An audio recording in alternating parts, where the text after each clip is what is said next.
Hi, my name is Dr. Pecoraro. I'm a chiropractor in Westfield, New Jersey. And I wanted to bring something to your attention that I learned last night.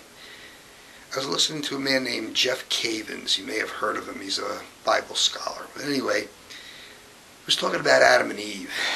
And what he said was that Adam was told by God to till the garden and to protect it. And what was he to protect it from? Because it doesn't say in the Bible.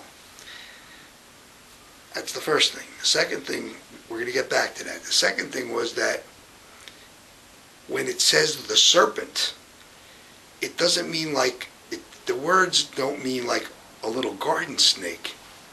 They mean sort of like a sea monster. Something that's very scary. And so when the serpent comes, it's a very scary thing that's coming. You know, the serpent is not necessarily look like a regular snake.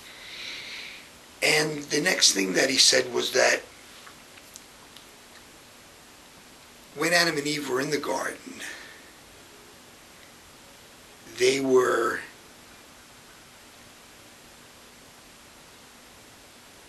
created by God out of love, and out of that love, Adam was supposed to be protecting this garden. So in other words, he was supposed to suffer if he had to, and die if he had to protect this garden. Now here comes the serpent along. I'm going to say serpent, it's this mean monster, and now he's, interfering with what God told Adam. And Jeff Cavins said that this was not like a serpent talking to two little kids. He said this would be like if there were two kids, maybe 10 years old, selling lemonade on the street, and all of a sudden this big guy dressed in black in a big car with a gun under his arm comes up to them and says, I heard you guys were selling lemonade. And the kids say, yeah. The kids would be Adam and Eve. The gangster guy is be like the serpent. He says, well, I heard there were some kids down the corner selling lemonade, and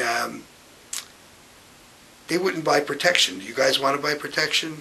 And Adam and Eve say, protection? What's that? What do we need protection from? And he says, well, those kids down the corner, I heard that they didn't buy protection, and somebody came and broke their legs. So, do you guys want to buy protection from me? And now, now these two little kids are scared. What are they going to do? And so Adam, who was supposed to be protecting this garden and his wife, he could have called out to God to help him, and he could have just stood his ground, but he didn't. He kind of like gave in. And so now God comes, and because they've disobeyed him, he's going to give Eve pain in childbirth and have Adam work by the sweat of his brow. And is this, now you're going to be sweating every day for the rest of your life, and you're going to have pain in childbirth, but you're still going to want to have a husband. Is this what God did? He says, no, that's not what God did. What God did was he got down on his knees towards Eve, his child, and say, look, honey, I wanted you guys to suffer and die for each other so that you know what real love was, and you didn't do that.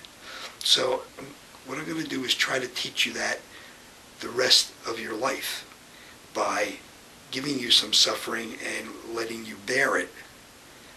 But it'll be enough for you to stand.